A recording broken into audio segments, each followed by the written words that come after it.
Ever pick your nose? What if that harmless habit could open a pathway for danger to your brain?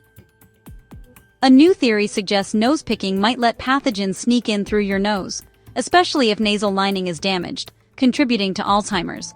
This is emerging science, but still, is it real? Alzheimer's is a complex disease involving amyloid beta plaques, tau tangles, and chronic neuroinflammation. These processes feed into each other over years, gradually harming memory and thinking. Some researchers think infections might trigger or accelerate neurodegeneration by provoking inflammation in vulnerable areas. The nose is a potential entry point to the brain by the olfactory pathway, a route that can bypass parts of the blood-brain barrier.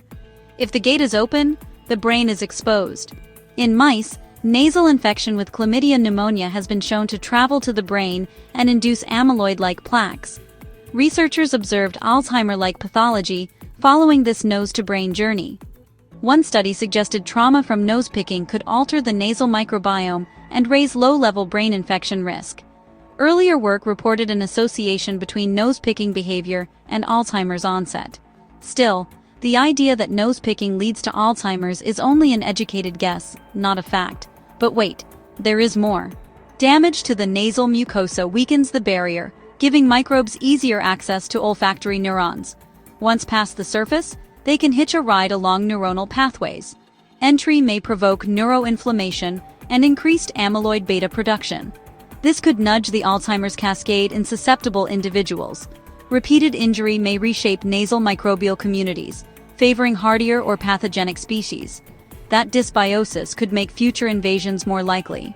But as the nose constantly encounters microbes, the real question is which invasions persist and cause damage.